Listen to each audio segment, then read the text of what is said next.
The transfer window shut and we're 3 games into the season. There's been controversy already. A red card? You must be joking. Dermot Gallagher tries to back it up, but I'm not having it. Rival fans are trying to say, of course it's a red card, of course it's a red card. But what are you going to say when it happens to you? We're going to be discussing Declan Rice, this red card, and possibly the worst refereeing decision we've seen in years. We're going to be discussing Arsenal's transfer window as well, and the preview to the Tottenham game. I'm joined by Bjorn from Drunk Punch Arsenal, and I'm joined by Melvin Marks. How's everyone doing? Good, thanks. How are you, Kieran? I'm good. Well, I've calmed down since the weekend, but it took a couple of days to do so. How about you? I was at the ground. Sorry, I was at the ground on Saturday. Yeah. And normally, I'm not a drinker, but I go to the pub, meet a few people afterwards, have a chat about it. I couldn't be bothered. My son was with me. He goes, "You going?" I said, "No, I'm going straight home." I just didn't want to be around. I didn't want to talk about football. And I just want to think about something completely different. It was horrible, absolutely horrible. We'll talk about it later, but that's... We will. First of all, we're going to be talking about Arsenal's transfer window. Some are happy, some are a bit annoyed, some say it wasn't enough. I feel like it's a little bit split. Generally, it seems like the general consensus is it's not a bad window, but we're going to give our verdicts out of 10.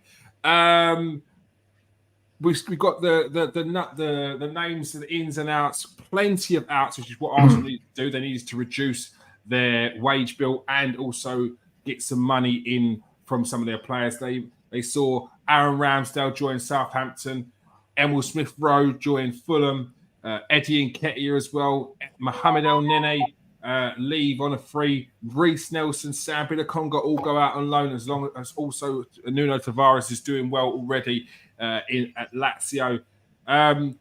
Bjorn, we saw Aaron Ramsdale leave for Southampton. Eddie Nketiah get his move to Crystal Palace. Arsenal's outgoings. What's your thoughts on that? Do you think they've done well to get rid of those players and get some money back for those as well? Yeah, well, I mean, you mentioned it first, Kieran. It was a bit of a mixed bag of emotions, the transfer window, but I think on the outgoings front, we definitely did well. I think getting Ramsdale off the books, even though I remember last time we spoke, Steve and I, we both said that Ramsdale's actually... he's a decent backup to have. Obviously, he's a top quality keeper, but having a number 2 that is so good, that's probably causing you more issues in the dressing room, especially, if Raya makes a mistake, they usually the cameras pan towards Ramsdale. Yeah. So I think getting him off the books was actually really good for the Gunners. Obviously, a decent fee, not as much as we expected to get for him, but a decent fee nonetheless. And also just having, like I said, not having him in the team will help a lot going moving forward. Raya's now obviously cemented his place as the first choice keeper. So I think on the outgoings front, we did really, really well. Incomings was a little bit of, bit part, Sterling was a bit of a panic buy, you would say. Obviously, a very good player, but it was not someone that we expected to get in. I mean, Edu even also said when we signed him that he came in as a bit of a late choice. Wasn't someone we were looking for in the beginning of the market. But I think nonetheless, he's going to be a good addition to the side, brings a lot of experience. But sticking on the Ramsdale front, I think getting him gone very good. Obviously, in Nketiah, now we're missing another striker, but getting him off the books for a decent fee, Smith-Rowe for another decent fee. Obviously, hail end lads, but I think the outgoings front we did very well. Yeah. Melvin, we saw Eddie Nketiah go out. We saw Aaron Ramsdale, Reece Nelson, players that didn't really have much of a future at Arsenal. You could see over the last season at least that they weren't players that Mikel Arteta trusted anymore, and there was no point in them sitting on the bench anymore. It's stagnating. They weren't really an option, taking up a space on that bench. Outgoings, what's your thoughts on that? The outgoings are right. Yeah, we've got, as you said, got rid of people that not quite at the level.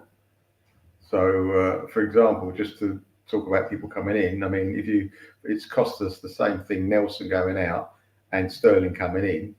It's a 1-for-1. I know there's an age difference, but you can't compare the quality of the two players. One's done it, and one we were hoping to do it. So I'm just very happy that we've done that. Going out, yeah. Coming in, can we talk about that? Incoming?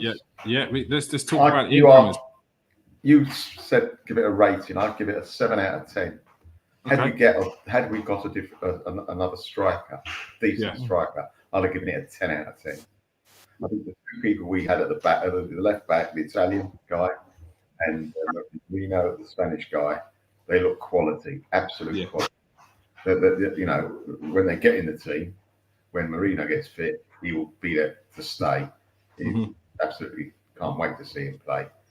Same with the Italian when he finally they give him his shirt, proper shirt number, you know, to play every week. But not buying a striker is a very, very big risk by the management. Very big risk. I wouldn't even mind taking someone for a year or two. I know that he likes youngsters. That's good.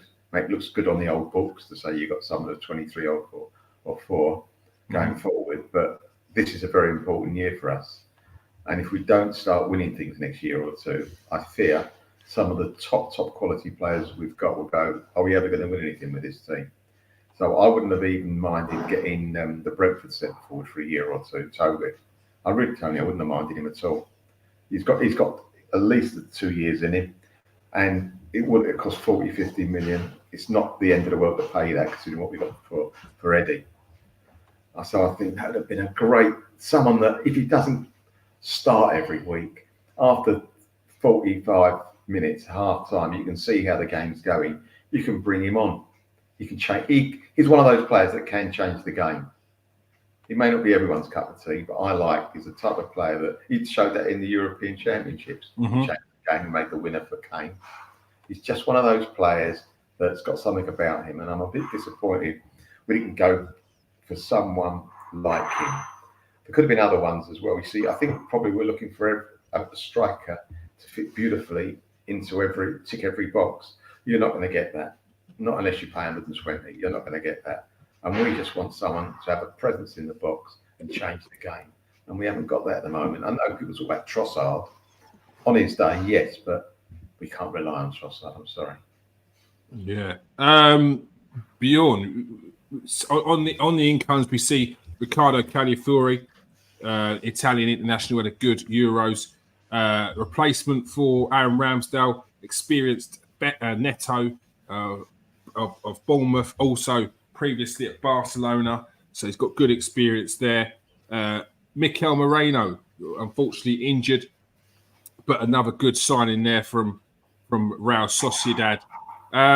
What's your take on the incomings for Arsenal? Yeah, I completely agree with Melvin, to be honest with you. It's a bit concerning that we didn't actually sign a striker, especially with the injury record of Jesus. I think he's become a bit unreliable at the moment, especially, he's not always been the most prolific goal scorer, but at least he was another number. Trossard likely now, and I know we're still going to get to the Rice red card, but with Trossard, with Rice out, we're probably going to see Havertz move back to the 8 and Trossard play up front. So, I mean, not signing a striker is very concerning, but as far as the ones that came in, I think we did quite good business. Calafiori for the price. I mean, he was touted to go to Real Madrid.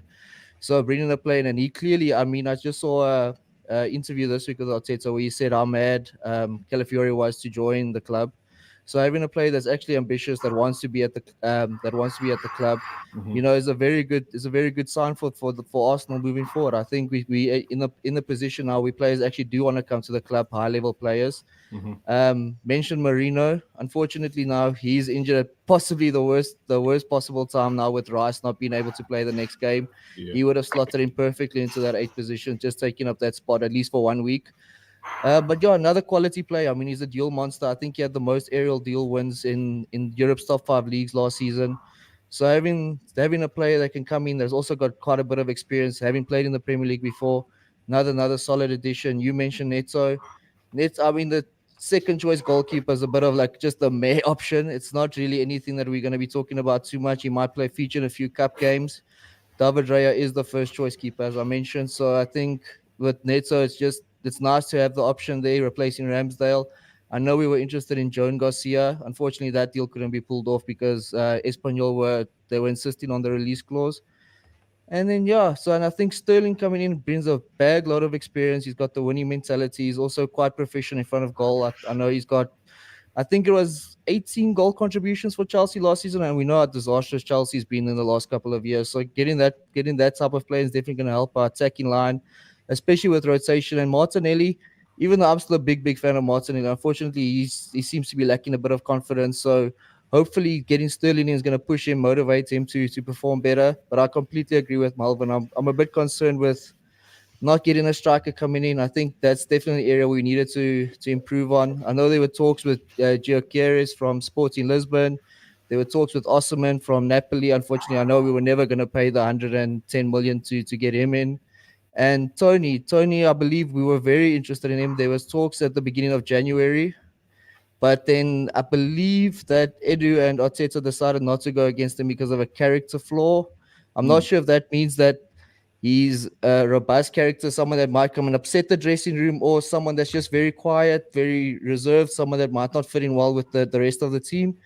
I mean, that's up to discussion. But yeah, I think I agree with Melvin. I think it's about a 7.5 out of 10 for the incomings.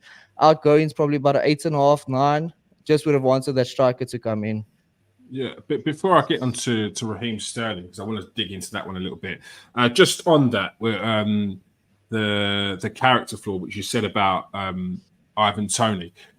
Do you feel like they was looking too much into it, or do you feel like because the way Arsenal conduct their transfer business now, they're looking at all aspects of the player, not just his ability on the pitch? It's important to have that right mentality and a good character in the dressing room as well. No, 100%. I think the way we do our transfer business is we take it very seriously. I don't think we really like to take risks anymore. There's no reason to take risks. I mean, the position we're in at the moment, finishing second for the last 2 years, it's going to be small margins for us to actually take the reins from Man City. So they're going to be looking for players that can actually improve the side, and not just improve the side, but improve the dressing room, stick with the character. I mean, Arteta's built quite a strong relationship between the players at the moment. You see how everyone's clicking, everyone's connected. I don't think they want anyone at the moment to just come in, upset the dressing room, might be able to. And who knows, Tony is 28 at the moment. Is he really going to want to be a bit part player? There's no guarantees at the moment that if you come to Arsenal, that you're going to start every week. We've got Havertz. Currently, we paid 65 million for him. He seems to be the first choice striker. Then if Jesus is able to stay fit, we know what he can do. I mean, he's the chaos creator in the world, the dribbling attributes. So we've got two players there that offer something different to the Arsenal team when they actually do play. So when you consider that we would have to spend another 50 million on Tony, definitely would have improved the side, would have added another option to the attack. But it doesn't necessarily mean that if he comes in, that he would hit the ground running, or you know what I'm trying to say? Yeah. No, I get it. I get it completely. There's no guarantees with him, and if they was talking with him and they feel that there's a character flaw, then that's all I need to know. If I'm honest, it's been a character is one of the utmost important things when it comes to Arteta at the moment, and availability, it seems. Melvin, what's your thoughts on the Ivan Toney thing, where they potentially were looking at him, but they felt there was a bit of a character flaw there? Do you think that was a bit harsh, or do you think that's fair? If that was the case, gentlemen, I only hope that we didn't get Haaland because he didn't have a good personality. No. If I ever find that out, then I'm sorry, I won't be happy. That's all I'll say. No, it is a risk. I don't think at that time we was even close to getting Haaland. No, but you never know. You never know. But going back to Tony, look, it's a big risk. He's a big personality, and we haven't got, though we've got personalities in the side, we haven't got anyone that sticks out like a Aubameyang type situation you're talking about, obviously. We haven't got anyone like that. To bring someone up like that is a risk. But in my opinion, had we not buying a striker, gives us far less choice of winning the title than taking the risk with a guy like Tony. Yes, Tony might disrupt us and we might come fourth instead of second. I doubt it ever that would have happened, but I'm looking at the worst possible scenario. But on the flip side, he might have been the guy to take us from second to first. I'm sitting here, I'm not the manager, but I possibly would have taken that risk. Bjorn, you mentioned Victor Osimhen, who's now joined Galatasaray on a season-long loan.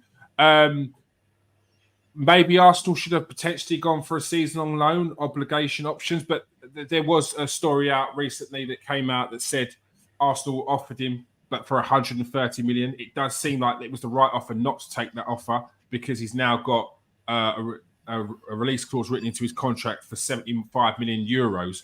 Do you think that's something they could look at next season, or do you think they should have paid the extra money at the time and gotten their man and arguably one of the top strikers in Europe?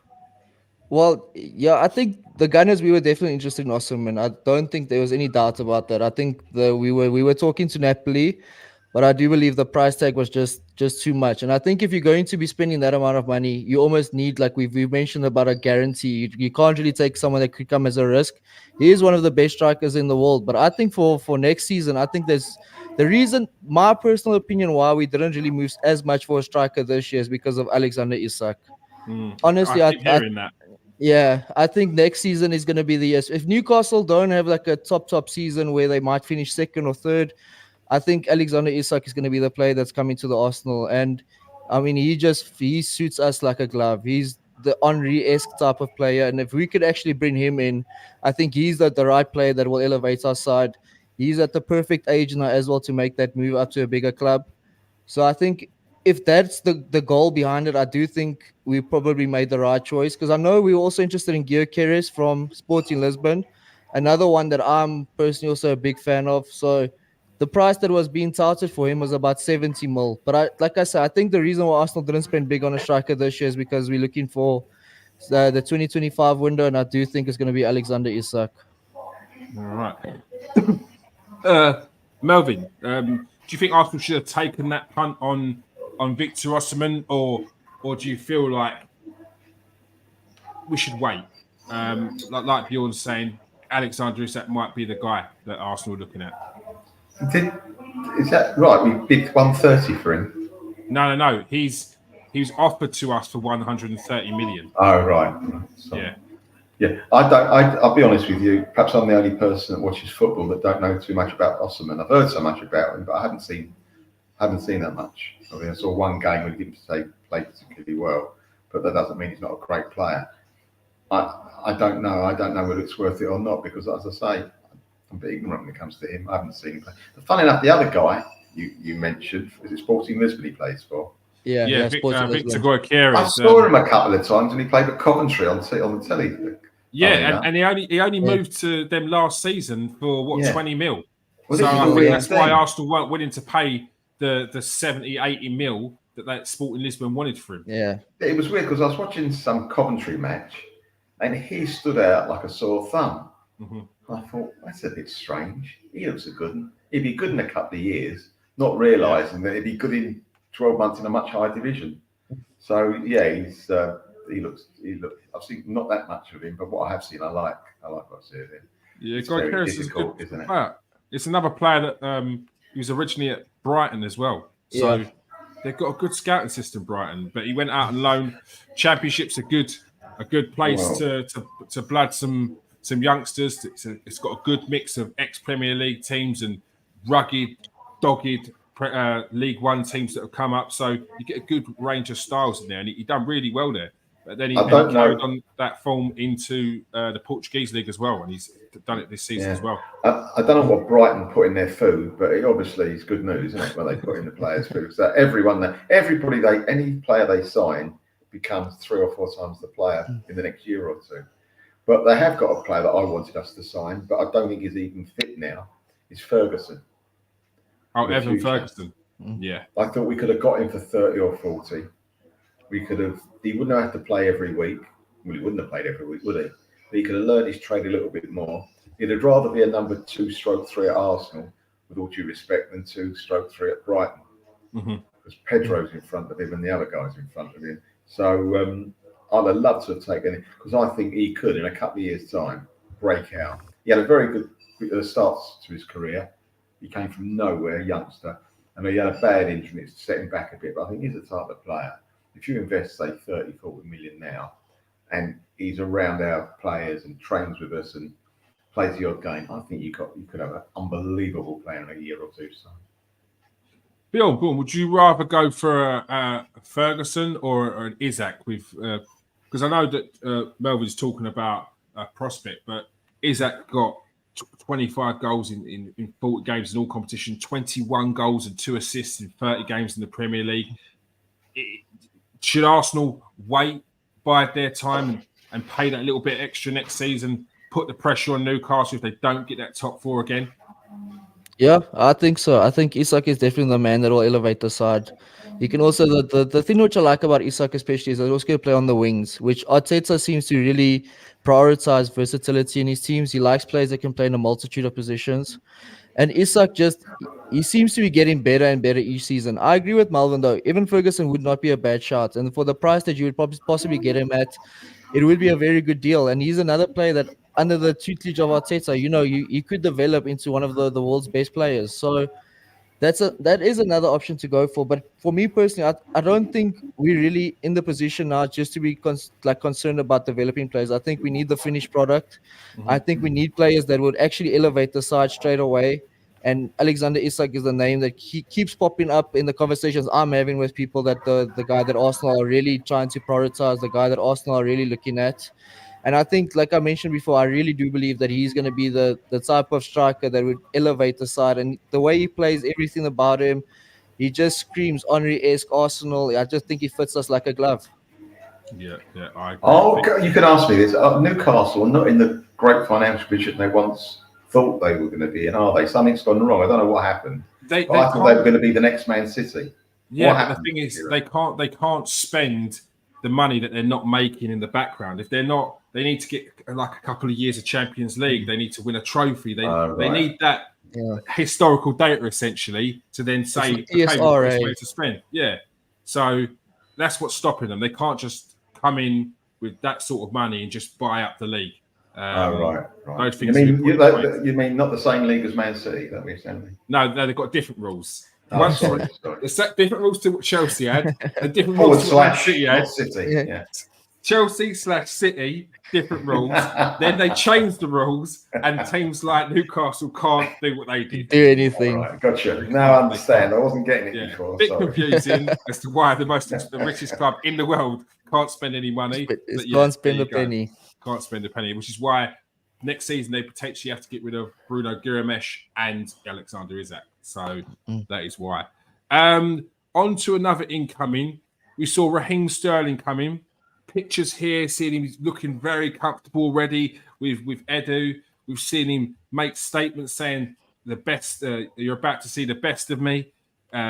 Slide digs at Chelsea, saying that he's at home already.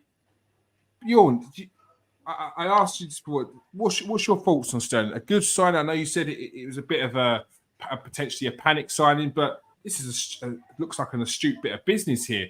We're not paying 35% of his wage. Chelsea paying 175 grand a week. Arsenal paying 150. There's no obligation to buy. There's no loan fee. As Melvin said earlier, it's a like for like when you're talking about a loan deal that we've done to get Reiss Nelson off the books. Well, yeah, when you weigh up the pros and the cons, I mean, the pros clearly outweigh the cons. The only con that I can see is that it was a bit of a panic buy, but it's another.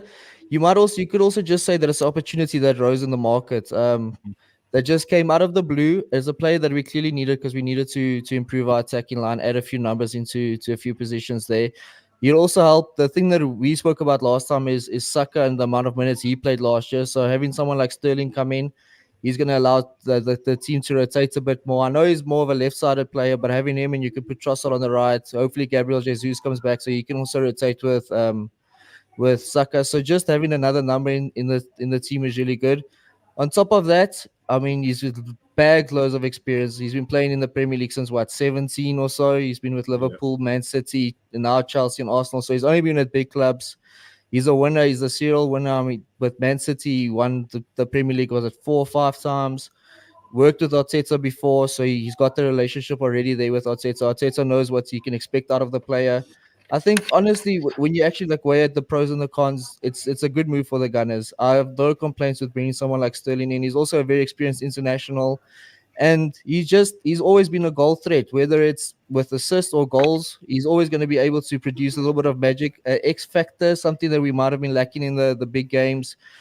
I know Nico Williams was our first choice, but unfortunately, it's very difficult to get players out of Bilbao. And I think he was asking for something like 400,000 a week. You mentioned about that 250 already, isn't he? yeah, and you mentioned that we only paying about 150 for Sterling, and we have no obligation to buy. So, if it works out, we likely that Chelsea would probably sell him to us next season. If it doesn't work out, he has to go back. So it's a win-win for Arsenal. And I remember, I think it was about 6 or 7 years ago, someone did an interview with him, and I think he mentioned that he was a boyhood Arsenal fan. He grew up supporting Arsenal. So it's another player that's actually coming in that has some sort of connection, some sort of affection for the club. So he's definitely going to be, first of all, wanting to prove himself because he's been getting a lot of stick over the last couple of years for his performances, even though I don't think it's undeserved stick. I think Chelsea, if you look at just the Chelsea setup in general, it's a very chaotic setup. A lot of players that actually end up leaving, they do a lot better than what they were doing there. I mean, we can just talk about Havertz and Jorginho for that came to us. Yeah. So I think, for Sterling coming in, very good deal for Arsenal. Something that the Gunners the Gunners fans I know are very excited about. And actually, I can't wait to see what happens in a couple of weeks when we play Tottenham. Because I think if Havertz moves to 8, Trossard plays up front, the left wing spot's open. So it'll be between him and Martinelli to actually fill that space. And Sterling's already training with us. So there's a big possibility that he starts that game. So I'm very excited for Sterling Arsenal future. Yeah. Melvin, 18 goals in 43 games in a very poor Chelsea team. Last time he was in scintillating form at Manchester City, he played, I think he got 17 goal contributions from the right-hand side. Could be a good bit of business for Arsenal. What's your thoughts on it? Well, when I first heard, well before deadline day, that we might be going for Sterling, I went, what? I need the reaction was what? But when it came closer, it looked like the deal was going to be done. I said, you know what? This ain't a bad deal. The more I thought about it, I was getting more and more interested in it. I think it's a very, very good deal, and I can't wait to see him play. I really can't. He carries the ball so well. He holds up the ball for a little guy so well. He runs into space. I mean, and he's one of those. He's one of those players that you can't keep your eyes off, and he's going to do something. So yeah, I'm up for it. I'm definitely up for it. And he gets into the box, and they don't know what to do with him sometimes. They can't tackle him because his feet are very quick. They've got to be very careful. Yeah. But no, I'm just. I've got a funny feeling against Spurs if he plays, I think they could play him wide left. And I know he's not playing well. I think instead of Trossard, I think they might try Martinelli down the middle. I really do. I think a lot of people have been calling for Martinelli down the middle over the years, but we never but not recently because his form's been so bad. I'll have a little bit of a,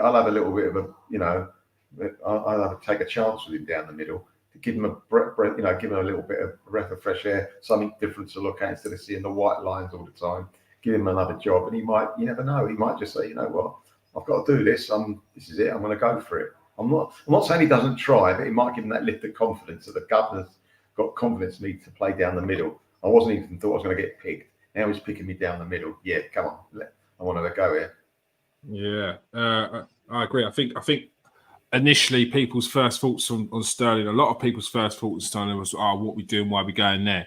And then when you, like you said, when you actually think about it and break it down, you think bag loads of experience, really good on the box, used to score against us quite often, especially at Man City, which was a pain. And it's just, I also think there's an element of, with his age as well, he might be able to help someone like Martinelli.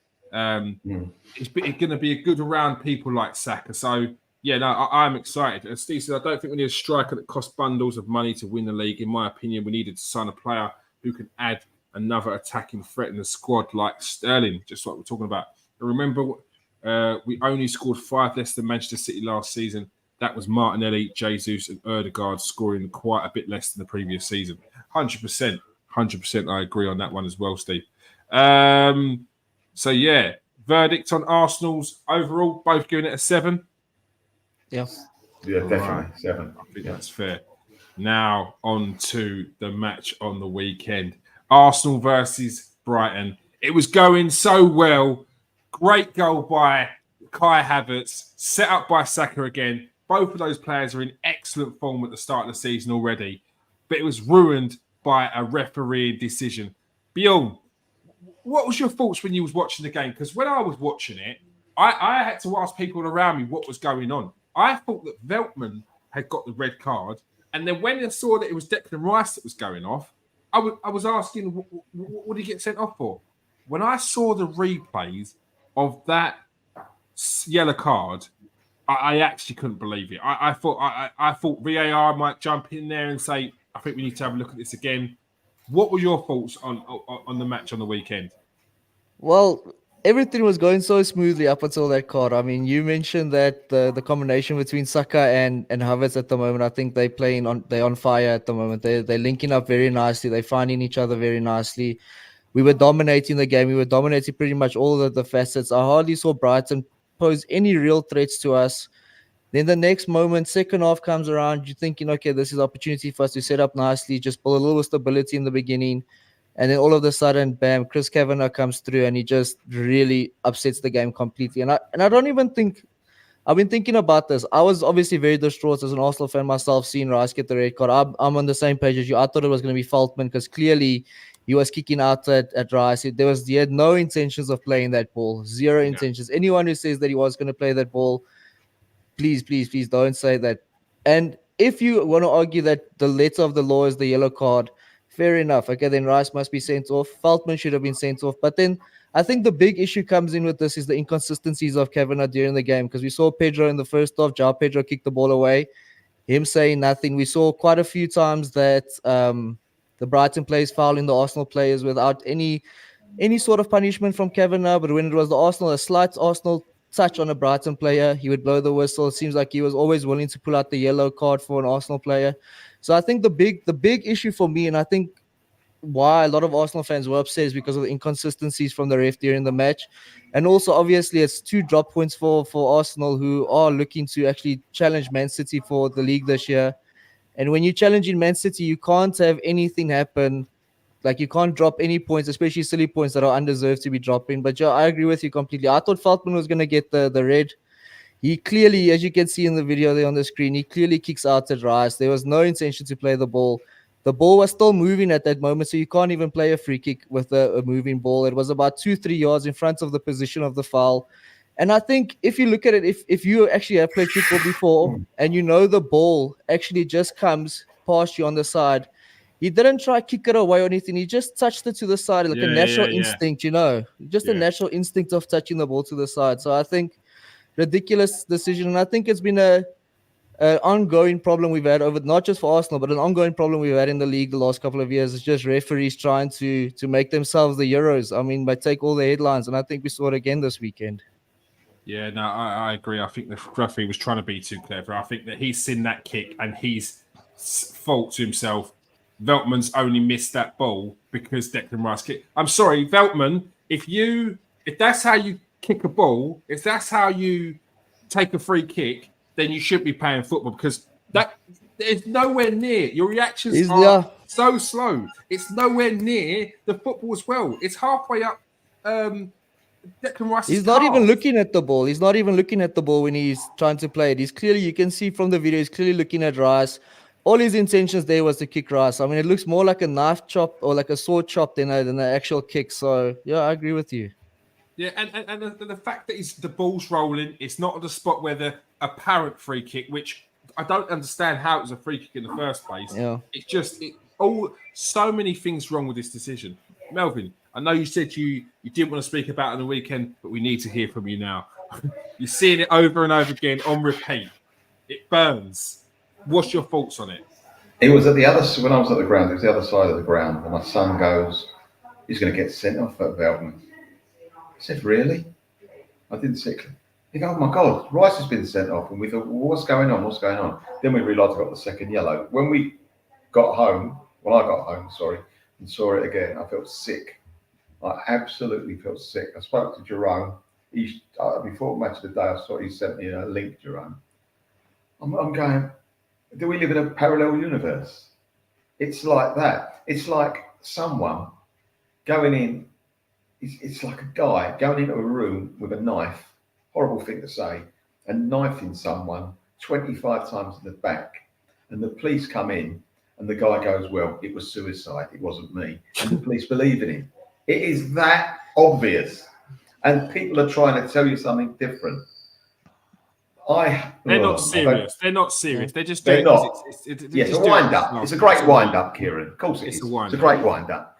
But I just think that I've had come on a couple of WhatsApp groups, Arsenal WhatsApp groups, and there's a couple of guys that when some of us go, "Oh, it's all bent, it's all this." No, what you're talking about, it levels itself out. It never levels itself. It doesn't level itself out. That's crap. You can't say that. I'll tell you something. Two things I've got to say, Kieran, about this. Cool. Number one, you'll never see it again. Mm-hmm.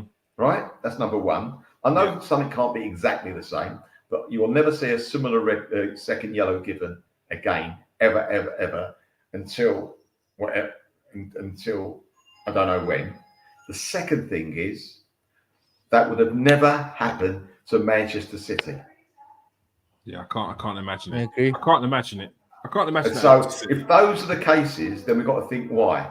And when you add together like people have done, Martinelli getting booked twice in 12 and a half seconds against Wolves. You talk about Tommy Asu getting booked because Ben White took too long on the throw on 5 seconds before him. Do you remember against Crystal Palace away? Yeah. You've got to think about the one we bought from Chelsea, the centre half, David Luiz getting sent off at a game against Wolves, because the geezer kicked his knee. Yeah.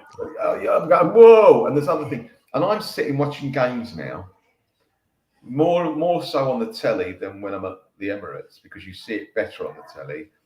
And I see something happen, the game stops, and it's either going to be something horrible against Arsenal or nothing at all. And you're thinking, well, if I was another supporter, I'd be quite relaxed about this, because it's not a foul, is it? You think, but it's Arsenal. That is going to be given as a foul, and it just drives me mad. I've been supporting, as you know, the Arsenal for donkey's years, right? Donkey's years, and this is the first few years I've actually thought, what is the point of going? I really do believe that, because I think I've been conned. I'm not told what I'm seeing is correct. I'm being conned. I'm being told that that's not a foul, that's a sending off, that's it. Then I'm looking at other games. I mean, on Sunday there were 3 games. There was 3 games on Sunday, right? 3 games. There were 7 times people kicked the ball away from a free kick. None of them got booked. Yeah, 7 times. That's only in 3 games. And that's what Arsenal fans are going to start doing now. I think it was 11 in the Man United versus Liverpool game, where they've either moved the ball away, kicked it away, or stopped. Is that right? 11? 11 times. And that's what people's going to do now. They're going to go, okay, what about this one? What about this one? What about this one, Ref? Because you've made a rod for your own back there, Kavanagh, because I'm expecting the next game you referee to pull someone up on that. To go into the change room, as you said, and pull someone, tell them this is the rules before the game. And then when it happens, I want to see yellow cards, because now, if this is what you want, people, when you turn around and say, oh, well, of course, it's a yellow card. If this is what you want, then expect games to be forfeited because people are doing it every game. The only yellow cards. The only thing I'll say to that is you're 100% right, and there's a big but coming, but no other teams will that happen to. No, it won't. It's not as if look at the game we played even. Yeah, exactly. Look at against Brighton. Pedro didn't get a yellow for his in the first. I mean, exactly. So the inconsistency. But they made on match. I don't know why I watch Match of the Day. I must be an idiot. But on Match of the Day, they were saying, "Oh, it's different because the ball's off the park." But you're still wasting time. It doesn't matter. They make, and I hate it. I don't understand what drives me mad as well. He booted the ball 40 yards. Rice nudges it less than a yard away, and then literally nothing happens to him. And you know what? I can't understand the argument. And it's not necessarily Arsenal, but I've heard it with Arsenal, is we've all played the game and we all watch the game. An attacker goes into the box and he gets hit slightly, right? And he goes down. And one of the guys on the commentary panel go, it wasn't enough. I know he got touched, but it wasn't enough to give a penalty, right? We've heard that, yes? I've heard the same commentators say the same type of action and go, yeah, but he got touched. He was touched. It's a penalty. How can that be? They make it up as they go along. They've got their, what's it called? That bias, inner bias, when you don't know. Unconscious bias. Unconscious, sorry, thank you. Unconscious bias. They don't realise it. They just don't realise it. And it's definitely there because like he said, the horrible guy that used to be a referee, Dermot Gallagher, is it, or whatever his name is? Yeah. Mr. Bias said that it was another yellow because it's in the law that you can't put common sense into a referee. Well, we knew that. Or don't. I've just eaten. Sorry. This is what he said. The two things didn't help. If you look, he knows what he's doing, and secondly, the touchline. And he says it's because if he knocks it off the field, you can't reset the play. So the referee, Kiss Cavanagh's got nowhere to go. He has had the first yellow card for a lunging tackle in the first half. There's no need to bring that up. The fact that he's had a lunging tackle, we know it's a yellow card. Irrelevant. Second yellow card is mandatory, and he gets sent off. Common sense and refereeing don't go hand in hand because referees use common sense. And on a Monday, you say, well, hang on, we told you they hasn't followed this. The common sense you're talking about is to avoid the issue and not carry on his duties. Right, I've got one for him. Carry on his duties going on if that's the case. Right, Kieran, I've got an answer then for him. I'd have said to him, all right, if it's no common sense, you can't use common sense. That's what you've just said. You cannot use common sense, which is ridiculous because every incident can be different. On that basis, all you need to do is have robots as referees, genuinely robots. Yeah. If no common sense is necessary. It's a human game. It should be played by humans and marshaled by humans. What he's saying, and he doesn't realise because he's not over intelligent, is that he'd prefer robots to do it. And they're not robots, and we don't want robots to do it. Someone said the other day, well, why don't we just do all AI then? AI linesman, AI ref, because we'll take the human element out of it because it's not fair. It's not fair. How is it that Pedro's done that and he gets nothing, and your excuse was, well, it was a moving ball, it's a dynamic situation, and Declan Rice is there and he gets the yellow card? How is it that in the first half, a Brighton player pulls Saka by the shirt, just outside the area, pulls the shirt, no yellow card. But Thomas Partey, and rightly so, gets a yellow card for his one where he pulled his shirt. Yeah. Where's the inconsistencies? Yeah, I think that's where the true anger comes from, is the inconsistency in the reffing. And I think that's actually what's making everyone so angry, is because you can clearly see how one side's getting blown one way and another side's getting blown a different way. I'll see you and I'll raise you to. Look at this one. The second yellow card that Rice gets is literally a 3/4 card.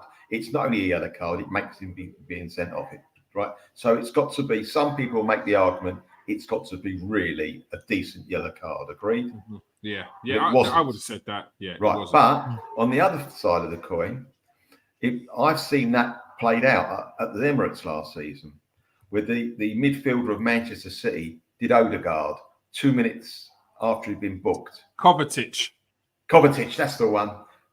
He smashed him. It was a nasty tackle. Any other, had it been an Arsenal player, you can bet your bottom dollar that is a booking. Irrespective if it's been booked before, that is a booking. And that's why I've just given up.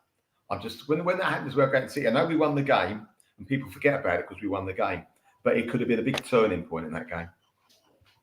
Yeah, no, it would have. It's a losing Declan Rice at that stage of the game. It completely turned it on its head. It gave Brighton the emphasis to push forward. They had an extra man, and they utilised it well. So fair play to them. But the referee, poor decision, and it ruined Arsenal's and my weekend. I think the thing is as well is we're trying to keep the pressure on Man City. Man City have started this season like rabid beasts, and I didn't expect them to be at this level already. They usually start off quite slow, but just get without their best player or one of their best players. Yeah, and Rodri both. And Haaland's got the bit between his teeth because I feel like the criticism that he got last season, he's taken that on board, and he's like, add this up yours, and he's smashing in hat tricks left, right, and centre. It's just we don't need these kind of referees' decisions dictating how our results are panned out, especially when we've started so well as well in the season. It's soul destroying. It's a kick in the gut, and I can imagine the players that they're looking at and feeling that they're disgruntled as well. So yeah, it's frustrating. Can I say something though, kind of negative about the game? Go on. I know that he changed the game, the referee. I know that it's very difficult to win a game or draw a game you're losing when you've got 10 men against 11. But I must admit, when Rice got sent off, we played like we were from the 3rd division with 8 men against Barcelona at the Nou Camp. We panicked so badly, it was an absolute joke. We were just kicking the ball anywhere. We never gave one pass to each other, I think, for 10 minutes. Listen, you say Brighton are good, they're okay. They're okay. We should have beaten them. They're okay. We made them look like Barcelona with Messi in the team. We should never have done that. Where was our captains, Kieran? We're told we've got 8 captains in the team. Where was the captain to shout and scream and get people doing their job, moving out, closing down? It's like we gave up. Right, we got 35 minutes now, boys. Just don't come out the penalty area. We could have still won the game, though. I mean, if Havertz scored that opportunity, only when they scored. Yeah, but when they scored, then we started to play football again. Why did we wait till that happened? And why did we wait for the substitutions and do it when they scored? Why didn't we do it all from the start? Listen, we're all there watching it and looking at we've got panic stations. We're in a mess. We're actually like we've gone drowsy, like we've been taking drugs or something for the last 10 minutes. Why don't either manager do something or one of the alleged captains on the field do something? We just stood there and took it. We were like in the corner with our arms down, taking all the punches. And that is a reason why we drew. Not just because, I know the catalyst was getting Rice sent off, but it was also the way we reacted after he got sent off, in my opinion. Yeah, I think, yes, there is that. We can say that Arsenal should have gone for it a little bit more. But I think that even though they didn't, Ødegaard had an opportunity to score. Saka had 2 opportunities to score. I think we've just got to be a bit more clinical in those situations there. Look, we did go for it in the end, but it was a little bit too late. The game should have been wrapped up in the first half, if you actually think about it. We had quite a few opportunities. We could have been 2-3-0 up in the first half already. So I agree with you, Kieran. I think we're not as clinical in front of goal as we should be. Mm-hmm. And I think when those opportunities comes, like a team like Man City, they're not going to let those opportunities slide. I mean, we saw, Haaland is obviously on a different level, but we saw he gets one opportunity and it's pretty much going to be a goal. So I think we need to be more clinical in front of goal if we are going to be challenging on a consistent basis. Do you think that Man City 1-0 up against Brighton after 55 minutes, get a man sent off, they draw the game or they win it? I think they see it out myself. I think they might concede, but they're going to get that last minute goal from an Oscar Bob or a Rodri or something like just one of those other players. They've just got that in them. I think there's still an element of us where there's that little bit of doubt still, and I think we're not ruthless enough. Yeah, I think that especially when we equalised, I think it was more of a case of, or even when we went a man down, it was more of a case of let's not lose today. Let's hold this 1-0 lead, and then when we conceded, it was let's not lose. First of all, let's not lose. Do you think if Havertz scored that goal, though, it would have been a different story? Do you think if we actually did end up winning that game, how do you think the Arsenal fans would have reacted? Obviously, they would have reacted differently to the red card in terms of we wouldn't be such upheaval, but there still would have been, and there still should be going forward. Yeah. Even if there are bad results and we still win, we still need to make a noise because, like, it's like this poor. It's happening too often. Yeah. It's happening too often. It's not just us. Because I see a lot of rival fans are actually celebrating the fact that we lost the game, that Rice got the red card. But for all those fans celebrating, it's coming to a stadium near you soon. Yeah, no, we've seen all the officials in the Premier League. It's coming to you soon, so it's gonna happen to you as well. Yeah, and look, we saw, for example, last season the Tottenham versus Liverpool game, where it was an absolutely disgraceful decision. And I think that's one of the first times everyone was on Liverpool's side. There was no room for banter and tit for tat. It was like, what the hell is going on with this league and these referees? And as they said before, is it a case of we start trying to bring in the best referees in the world? Doesn't matter where they're from. What do we do? But I do think over the past 5 years, the refereeing standards have dropped massively, and they need to fix up. And it seems like there's an air of arrogance which is stopping them from getting back to what they used to be, or even progressing. Whether that's been because they've got VAR to back them up, whether that's just because it's the PGMOL mafia, I don't know. But Howard Webb needs to take a look at himself and his team of referees and sort it out, because decisions like that, like I said, if we want to go by the book and everything's by the book like that, then you're going to have no players on the pitch. Maybe that is the way to stop the time wasting. But yeah, it's not what I ask for when I watch a football game. Those sorts of decisions, it's poor. I don't care whose that is. If that had been a Brighton player, I wouldn't have had the same uproar, but I would have said that's soft. I would have said it's soft. Who's the head of the refs again? You just mentioned him. Sorry, Howard Webb. Howard Webb, right? Howard Webb. Do you think he's bothered? Who's he got to answer to? No, and if you he's not bothered at all. He's getting his money. So last season, he's on Sky TV with they're all nodding him, giving him the big nod. You are the wonderful man. Tell us how we should look at things. Howard, you're the man. We saw last season when there was a lot of pressure on referees after some really, really poor decisions, and the Sky Sports panel were agreeing with some of them poor decisions. They felt like they were being bullied a little bit. And if you notice, there's a change in the way that all the pundits and all the commentators at football or the football matches talk about the goals. They don't badmouth any of the referees anymore. They really don't. And there's your answer. You don't have to worry. There was something that came out last season after all that, where apparently Howard Webb had written to all these stations and said, remember where you're getting your information from, essentially threatening them that you're not going to get the information from the VAR, which they need.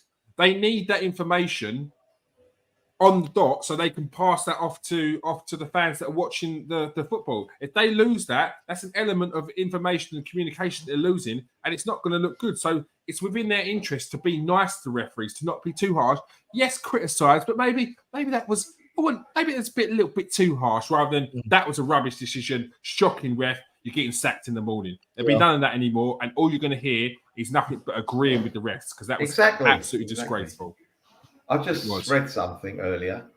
Do you know Henty? No. A guy called Henty. He goes on a couple of channels. He just puts stuff on channels. He doesn't actually. Oh, is that the one that comes with the big facts? Yeah, listen to this fact. He's just put on Twitter. Just click that on my thing. Arsenal's new loan signing, Raheem Sterling, is the Premier League's third highest goal scorer of the current players in the competition. Oh, Think wow. about that. Yeah. Wow. Ahead of him are only Mo Salah and Jamie Vardy. Raheem is also currently the 19th highest scorer in the history of the competition. That's not bad for a 29-year-old to get for free. That's not bad. And people keep talking about age. 29 is not 59, people. He's younger than Trossard. I remember when I was 29, I felt like I was on top of the world. No hamstring injuries, muscles weren't popping. I think he was 26 when he joined Arsenal, wasn't he? No, it was 28 or 29. No way. He was older, yeah. 28 or 29, Kieran, 100%. But I mean, Sterling's younger than Trossard, and no one's mentioning Trossard's age, and Sterling's a little bit younger than him. I think a couple of days, but still. We'll take it. We'll take it. Yeah. Age ain't nothing but a number, Aaliyah said. Remember that, people. Remember that. James says, good evening to all. As per usual, I agree with the Oracle, Melvin. Califury should have come on right away. Would have helped the balance more when we was under the cosh a little bit. Steve says, Brighton are a very good side, especially coming forward. I think even with 10 men, we had the best chances and should have won the game. If you can't win the game, don't lose it. That point could be massive at the end of the season. And Saint says, Erdegaard was not the same after the bad tackle on him. he should have found Ricardo with the ball. Likewise, Saka should have found Kai with an easy cross. I agree on the Calafiori one. I can't remember the Kai Havertz one and Saka, but In the first half. That's why I'm excited about Calafiori as well, because when he came on, he was steaming forward, and He doesn't care, does he? Except he doesn't care because he's got good recovery pace as well. So yeah, no, I really do like the look of him. Before we go, I wanted to touch on a little bit on the Tottenham preview. Obviously, we've lost Declan Rice. Bjorn, and we've got no Mikel Moreno as well because he's out for 8 weeks with a broken shoulder. How do you think Arsenal are going to set up in the middle against Tottenham? I mean, you just mentioned Mikel Merino being out for 8 weeks. I think that's the worst possible luck because he would have slotted in perfectly into that role. Yeah. Personally, I think it's obviously I think it's a toss up between if Jorginho actually comes back into the side because Nwaneri is not going to start yet. I mean, he's a young lad. He's got heaps of potential. He's not going to start a big game like Tottenham. So it's going to be between Jorginho or Kai Havertz moving down to midfield. And personally, I think we're possibly going to see Kai Havertz moving back into the 8 with Trossard up front. And then either it depends on how Sterling does over the next couple of weeks, if Sterling actually gets that left-sided role or if Martinelli gets there. But I think we're probably going to see Havertz slot straight back into the 8, Trossard up front with either Sterling or Martinelli. I'm not sure how Arteta's probably going to start Martinelli just because he's been longer at the club and he's just possibly better knows how we're going to set up. One option I was thinking about is maybe Zinchenko at 8. We know that he's very good with going forward. He's very good with the ball at his feet. He can play nice passes. Not the best defensively, so maybe a box-to-box option could suit him nicely. But yeah, I think Havertz is probably going to go back to the 8. All right. What would you do, Melvin? Obviously, we've got Mikel Moreno out. Bjorn says potentially Kai Havertz could slot in there. We've got options still. Where would you go with it? I'll tell you what I'd do. Whoever's out, I still wouldn't pick Partey. Okay, so I think he starts all right the first 20, 25 minutes. He is a terrific player, don't get me wrong, the first 25 minutes.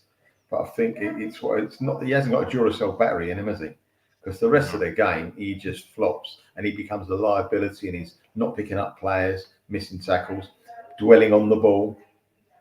And you can dwell on the ball if he's with it. In the second half, so many times he dwelt on the ball and he wasn't all there and they just took it off him.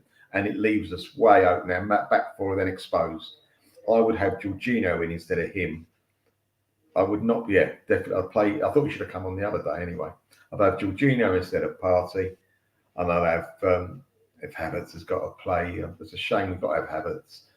Havertz is not a midfield player, and we're actually weakening 2 positions. We're weakening our midfield by having Havertz in it because he's not a midfield player, and we're weakening our centre forward position because Trossard is not a centre forward. All right, so I think that I would keep Havertz up front, and I would have Odegaard, Jorginho, and you know what? It's going to go against the rub. I would have him. I would have. I possibly could have Sterling in midfield with his experience. We need someone. I'd rather have Sterling in midfield than Havertz in midfield. I know he's not a midfield player as such, but he's played there before. Not a lot, but he has played there. When the ball's at his feet, he can do things with it. So, and it's not as if we need a defensive player at that position.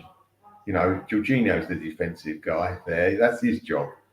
And he can tackle those Sterling and he can get back a bit. But I would rather just play Sterling instead of Rice. I know it's not like for like, but I think he'd do a good job for us there rather than disrupting the whole team for one player being out. That's me. Bjorn, Havertz has scored 2 in 2. He's had a great start, I think, since February. I think it was 9 games, 7 goals, 3 assists or something ridiculous like that. He's on absolute fire. Proving a lot of people wrong as well, and you'd move him into midfield rather than keep him up top. I'd prefer to keep him as a striker. I also think that's his best position. But we saw him last season. I think he was. We all know that he was actually brought in to be the 8 for Arsenal. So I think Arteta does see him as a viable option in the 8 role. He brings a little bit of physicality to the side. I don't 100% agree with Melvin with not having a somewhat defensive-minded player in the 8 position. We see Rice does a lot of the defensive work as well. He tracks back a lot, and the way we play with our inverted fullbacks, I think we probably do need another player that can be a little bit more defensive-minded in that setup, just in case players do break down that side. So I think with the options we do have, unless you decide to maybe play Jorginho, like I say, Jorginho as the 8 with Partey as the 6. I don't see Arteta dropping Partey either. So with Marino going out on the injury and Rice being out with the red card, we are a little bit short in midfield, especially on that side. And I think Marino was actually supposed to come in and be the cover for both positions, the 6 and the 8. So this is just what I'm thinking, and I do believe that Havertz is going to slot back into the 8. Who plays up front? Not 100% sure. Who plays on the left? Not 100% sure. But yeah, I think Havertz as an 8 can still do a good job. I would prefer him as a striker, but with Jesus also out, and we don't know really his time frame to come back, we don't have much options up front either. So you have to just take with the players we have currently, and Havertz at the 8 just makes the most sense, especially after what we saw last season. Do you think there's room for potentially Jurriën Timber to slot into that middle slot? He plays the inverted fullback. He gets around the pitch. He doesn't really stay in that left back role. Very good on the ball, great passer, good defender, and Califuori in at left back could potentially be an option there.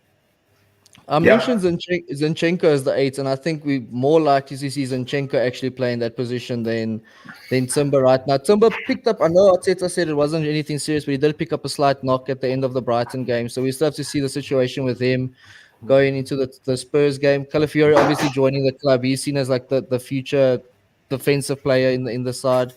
So Timber and Zinchenko are very similar in the way that they progress the ball forward. So as an 8, it wouldn't be a bad option.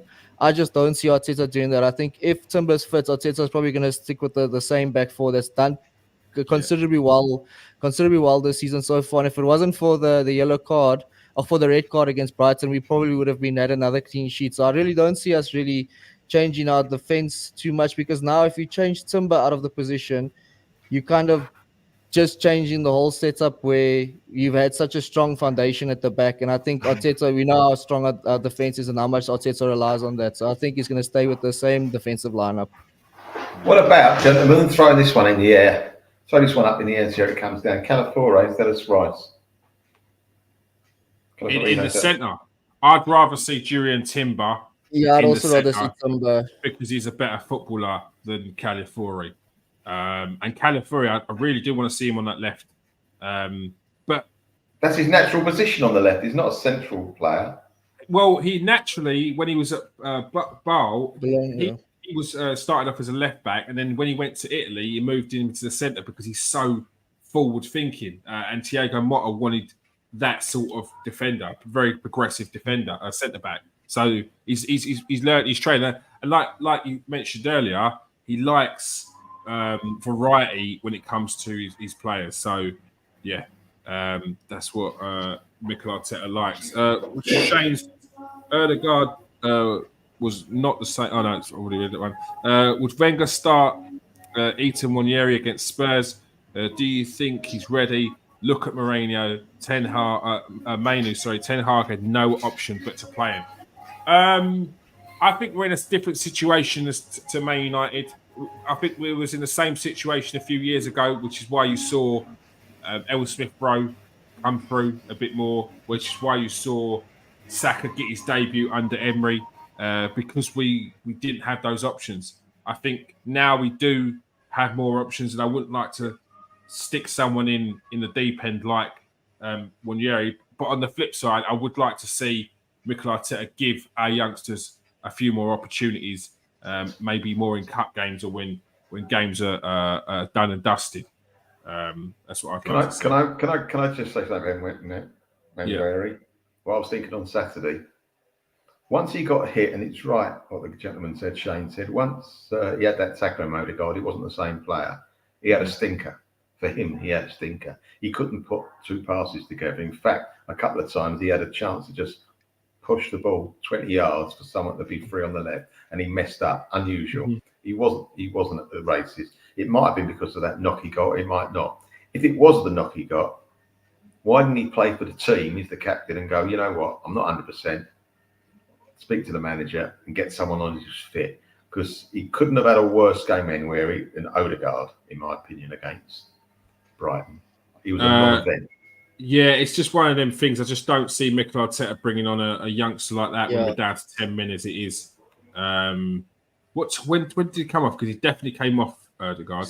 Late. I'm talking about when he got injured. When he got injured, he should have said to the governor, I'm not right. I'm not doing it. I can't do it. I'm hurt. I mean, the thing is, Mel, I think there's two ways of seeing that, because I could very much see sometimes people will criticise a captain for coming off and not pushing through the pain barrier.